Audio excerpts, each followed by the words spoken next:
Riwruoge mag saga kod ohala ochako chenro mar tiego johala matindo tindo e yore mag bero yutogi. Okang' ma kama bende geto bugo dero ma chiemo mipidho e pacho ka. Joja oko nigi ler mathoth. Ne en nyasi mar puodho johelni kaachiel kod jopur matendo maromo 500 mosebedo katiegore thuolo mar dweche 3 mosekalo yore mag bero yuto magi. A round of applause to all of you.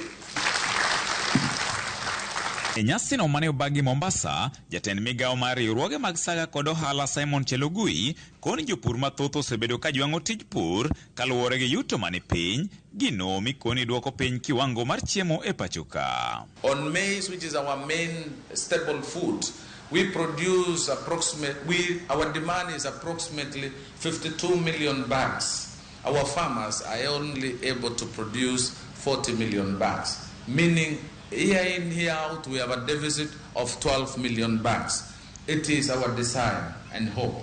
By investing in subsidized farming, fertilizer, and inputs, we will be able to breach the cap of 12 million bags and take away the shame of always suffering and complaining of food insecurity. Okoni jopur mathoth ywak ne joblek kuom ketho nengo mwandu mipure pacho ka, kochiwo ranyisi mar pur mar majan kod kahawa miuso e nengo mamalo e pinje maoko bang' kosegole pacho ka, kuma jopur to dong' mana ka gwonyore gi pado nikech nengo mani piny. You can never explain how coffee in New York, the same AA grade, is sold for $800 per bag, and here in our Nairobi Coffee Exchange is sold for 200 shillings a bag. It cannot explain. The entire 600 is borne by brokers, dealers, and logisticians. The farmer is the most affected in this of pricing. Tiyo kanyakla gi riwruoge mok mag piny owacho e tiego jopur kaachiel kod johala matindo gikoni geto miyo gi lony makare mar bero kiwango mar chiemo kod yuto e ohelni magitimo. Our challenge has been training and lending to people who may not have knowledge on running their businesses. And some of the initiatives that have come, and the reason why I'm truly here, is to partner with private sector. We believe in a world without hunger and a planet respected. And we cannot do that if we don't partner with the governments, we don't partner with our customers, which is the SMEs, and with our farmers at the end of the day. The 500 stockists that are graduating today are agents of change. What they have learned, they will put in practice to be able to touch millions of farmers, not only to improve their productivity, which, as we have all heard, we need to get food secure. George Aoko, Ramogi TV, Mombasa. Jotelo mopogore opogore mawuok e counties ma Kisii kod Nyamira notimo romo e skund secondary ma Nyamagwa mar golo paro kendo ng'ado rieko ne jopuonjre mag sikunno sikunde 50 mawuok e kach ng'ol bura ma Nyaribari Chache e county ma Kisii. Chenro no mabende notelne kod jaod bura ma county ma Kisii Doris Aburi ne geto mar geng'o rowere ahinya to jopuonjre donjore e tiyo kod yedhe mamero ji kaachiel gi gamo yie mohiu kod bero kido makare.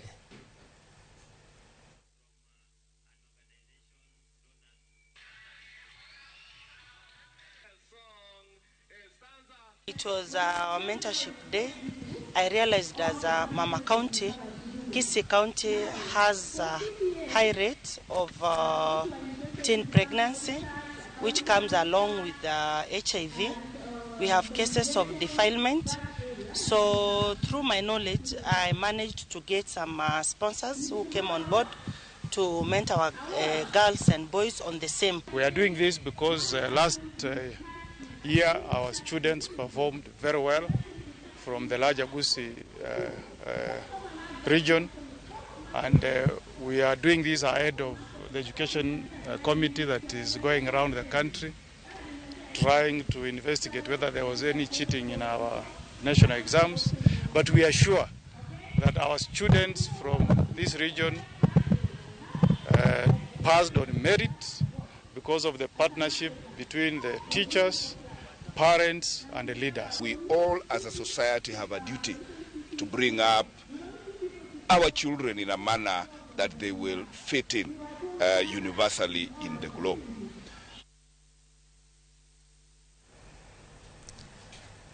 E weche mamoko bende wadhi achiel kachiel nyaka gwenge ma Mathare kama jogo manoyudo hinyruok e kinde ng'anyo mar Azimio e gwenge ma Mathare sani dwaro ni mondo mi piny owacho chulgi kuom lal mane giyudo.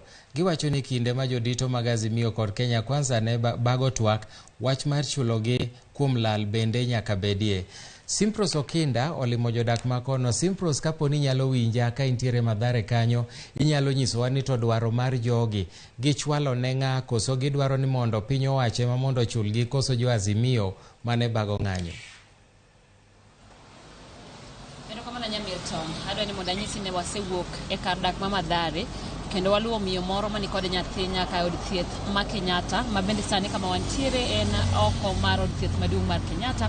Kama achiel kuom nyithindo ma bende noyudo hinyruok e kinde mag ng'anyo manobag kod Azimio ne nitiere, ma bende ne ok onyal wuok mabor, nochuno mondo wachopi. Kata kamano abiro mana chako wacho kuma ne wantiere okinyi ma kawuono mane wantiere gwenge ma kar dak ma Mathare, ka koro oganda ogolo ywak malich ma wacho ni ng'anyo machalo kamano kelo negi midhiero mathoth. Kama ne wachopo, pichni go ibiro neno bang'e, gin nyithindo moyudo hinyruok ma bende koro wuotho koketnegi bandage mopogore opogore e tiendgi. Gin mine mayach ma bende koro ng'anyo nokelo negi midhiero. Parni e kar dak kata kuonde dak ma yuto ji ni piny, thoth udi oger gi mabati, nyiso ni onge ka ginyalo geng'ore malich koda iro malungo wang' ma bende nikiro. Moko nokir nyaka e udi manohinyo nyithindo, mano othung'o nyithindo ma pod tindo.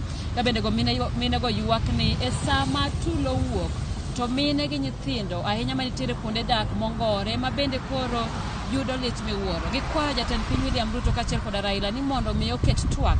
Mak mana giwacho ni twak no ok bidhi nyime ka ok onywak gi gin jopiny. Sani bende koro gikwayo oganda duto ni mondo were gi josiasa, kaluwore ni gineno ni josiasa kinde duto keto mana dwachgi to ok ket dwach jopiny. Gie sani giwacho ni josiasa kata jotelo mag siasa madito e pacho ka manyo mana yo mar keto kwe giwegi ma ok odewo joma noyudo hinyruok. Giwacho ni ponono ni twak lo nyalo bet, onego chak gi gwenge ma ji noyudo hinyruok. Gidwa mondo chulgi nyithindgi manomaki, gidwaro ni mondo gol. Bende gidwaro ni jogo ma sani nitiere ute thieth mopogore opogore kendo nengo ni malo mar mondo mi piny owacho oringi kendo ochul negi mago kapok oketo twak e pacho ka. Bende giwacho ni gidwa thegore gi siasa, kaluwore ni ng'enyne paro ma gin go ok ma josiasa ni godo. Gidwaro ni mondo mi ponono ni oganda wuok mar mondo mi ong'any to gitim e kindgi giwegi. Giwacho ni sani ng'anyo osechungi. Penjo maduong' en ni to nengo ngima osedok piny, koso chunge kaluwore koda dwaro mag josiasa. Nyakoromogi bende gikaeri Milton antiere kod achiel kuom mine ma nyakware noyudo hinyruok toka koro obila nosewito iro malungo wang' mano baro wi nyathino ma bende sani pod yudo thieth e od thieth ma Kenyatta ma wantie sani. Abiro luonge machiel kachiel mar mondo mi olerwa ni to ang'o mane oyudo nyakware to gie sani ochalo nade. Karibu sana. Asante. Utasema jina alafu tuambie yale yaliyotendeka ile siku ambayo mjukuu alipata maumivu. Kwa majina naitwa Edith Bihenda Asava. Ninaishi pale Mbotela karibu St. Paul Primary School. So mtoto wangu alikuwa anacheza tu hapo nje ya tarehe 20 ile siku ya kwanza ya maandamano.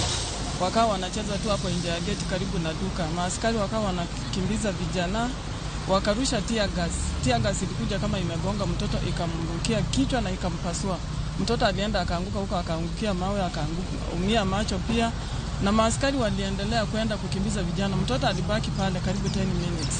Ndio msamaria akakuja akamchukua, akamkimbiza hospitalini, akaenda akafanyiwa first aid hapo Mbotela. After hapo nikaitwa, tukatafuta ambulance, tukakimbiza mtoto hospitali nyingine iko Isili inaitwa Labib. Labib alifanyiwa CT scan, nikaambiwa nilipe 10k, akafanyiwa. After hapo wakaniambia mtoto ameumia kichwa, skull imeingia ndani na imepasuka, inafaa irudishwe juu. So nikaambiwa nilipe 850,000, nikawaambia sina, nikawa request, wakanipea referral, nikaleta mtoto Kenyatta. But bili yao nikawalipa ambayo ilikuwa ni 15,000. Then nikachukua ambulance tena nikaleta mtoto Kenyatta.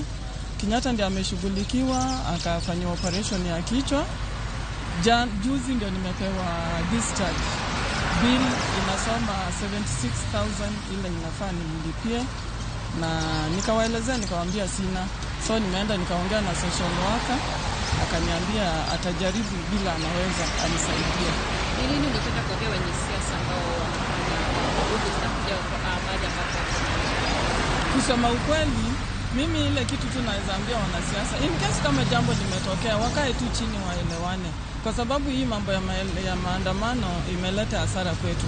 Kama mimi mtoto wangu alizaliwa kama hana alama yoyote, mtoto ameumizwa kichwa, amepasuliwa, amewekwa alama kubwa kwa kichwa ambapo itakuwa alama yake ya maisha.